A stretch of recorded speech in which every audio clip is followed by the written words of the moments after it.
मुझे भी कल ही पता लगा है कि टीचर्स जो सरदार पटेल यूनिवर्सिटी के हैं उनकी सैलरी रिलीज़ नहीं हुई है। तो मैंने इसके बारे में थोड़ा कुछ जानने की कोशिश करी, लेकिन मैंने ये पाया कि बायोमेट्रिक का एक सिस्टम जो होता है उसके चलते वो अटेंडेंस नहीं लगी थी। तो रजिस्ट्रार साहब ने उसके रिगार्डिंग कुछ ऑर्डर इशू किया था कि वो बायोमेट्रिक लगाएं, तभी उनकी सैलरी जो है वो रिलीज़ होगी। मैंने ऑर्डर पढ़ा है हाई कोर्ट का, उसमें स्कूल्स और कॉलेजेस के लिए तो उसमें लिखा था कि उसमें बायोमेट्रिक लगना चाहिए। यूनिवर्सिटीज़ का उसमें मैंने रेफरेंस नहीं देखा, हो सकता है इसके बाद भी कोई ऑर्डर आया हो। लेकिन मैं ऐसा कहना चाहती हूँ कि आज की डेट में किसी भी यूनिवर्सिटी में, हिमाचल में जो स्टेट यूनिवर्सिटीज़ हैं, बायोमेट्रिक जो है अटेंडेंस नहीं लग रही है। हम एचपी यूनिवर्सिटी को फॉलो करते हैं, एचपी यूनिवर्सिटी में भी बायोमेट्रिक से अटेंडेंस नहीं लगती है।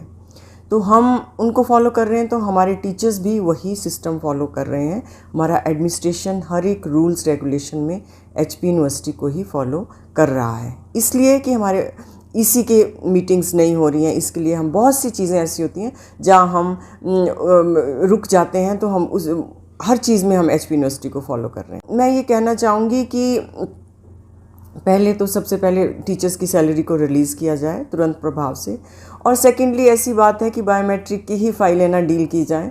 और भी बहुत सी फाइलें हैं रजिस्ट्रार साहब के पास जिनके ऊपर वो थोड़ा ध्यान दें।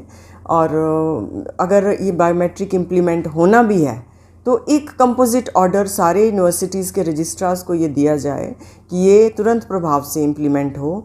तो मैं तो सबसे पहले इस ऑर्डर को कंप्लाई करने चाहती हूँ, और हम इसके अगेंस्ट बिल्कुल भी नहीं हैं। ईसी की मीटिंग तो जी 1 साल से ऊपर हो गया हुआ है कि मीटिंग नहीं हुई है। एफसी की मीटिंग तो हुई ही नहीं है जब से ये यूनिवर्सिटी बनी है।